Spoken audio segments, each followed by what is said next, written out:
Today I'm going to make spaghetti sauce from beginning to end and then pressure can it for the winter. I have onions from the garden, they were cut last night. Peppers from the garden, they were cut and then frozen last night, which is fine. Mushrooms from Aldi's, 7 8-ounce boxes. And then garlic from the garden. I have salt. It is canning salt because the clarity should be better. And I have this giant stock pot. We're going to start with sauteed onions. We have some olive oil. We're adding onions. I will add a little bit of salt and saute for a while. I've been cooking the onions for about 10 minutes. I added just a little bit of brown sugar, more like a caramelized onion. I'm going to add the green peppers next. I'm now going to add the mushrooms.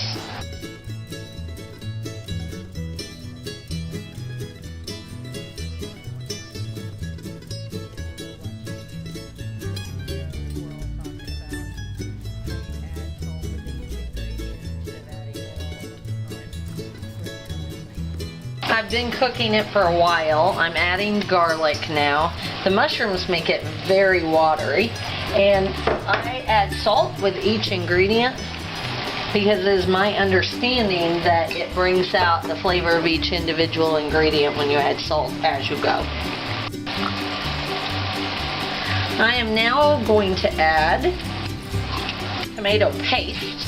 I originally got this recipe pretty well from America's Test Kitchen.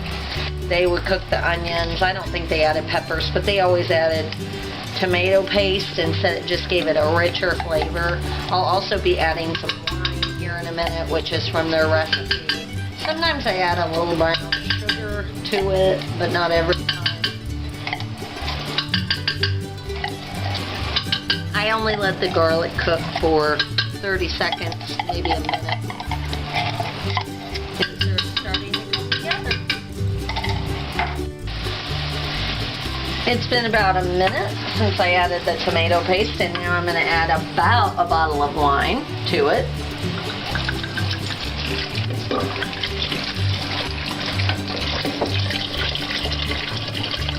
This is Clos de Bois. I like it. Merlot. We're taking a slight break from the sauce over here to start peeling tomatoes. This is a really easy way to do it. My friend Rose told me. You just freeze them whole. And so we've been picking and just freezing tomatoes whole in the summer. This is our second batch. But we poured them into warm water just because it helps our hands a little bit. And the skin will just pucker right off of them and come off. Brian, you want to see? Look at that. And there's the skin. And then you just pop them into this container, or eventually we'll just start putting them in here and cooking them down. It's that easy. See? That's just the innards. We're going to start adding to the sauce. So I have tomatoes, and then each time I add a few tomatoes, I'll add just a little bit of salt.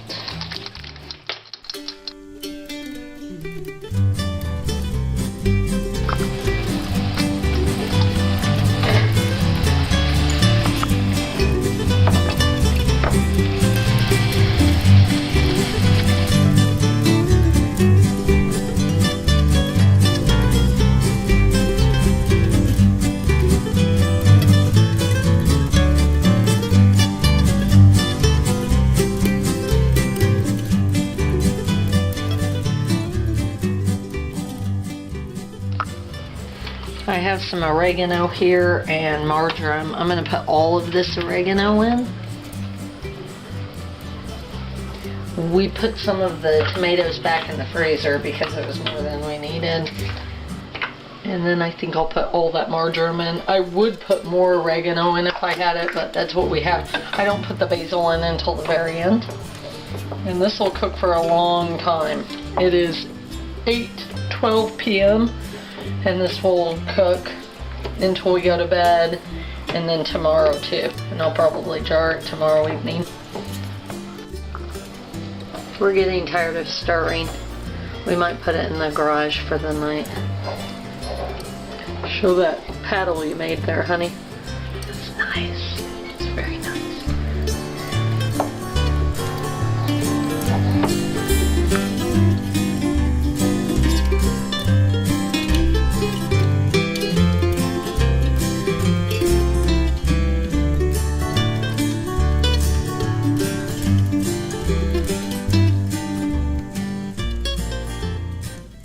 It is 5:30 p.m. the next day, and it looks pretty good. The paddle now stands up. We've boiled down. It looks very nice. I'm about to add the basil, and then we are going to start canning in quarts. I process my basil by using the food processor with a little bit of olive oil and a little salt, just enough to make it get pasty. And then I usually freeze it in ice cube trays so I can just add it to pasta dishes. But I just froze this yesterday for today, so I will put this whole thing in there and it will stay bright green. This is the basil chunk. There it goes. We'll just start to spread all throughout. Before we start pressure canning, I want to show you what the basil looks like.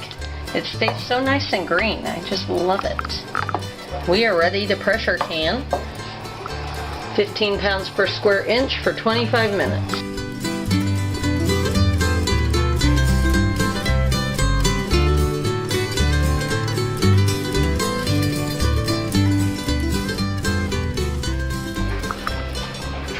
Everything's out of the canner.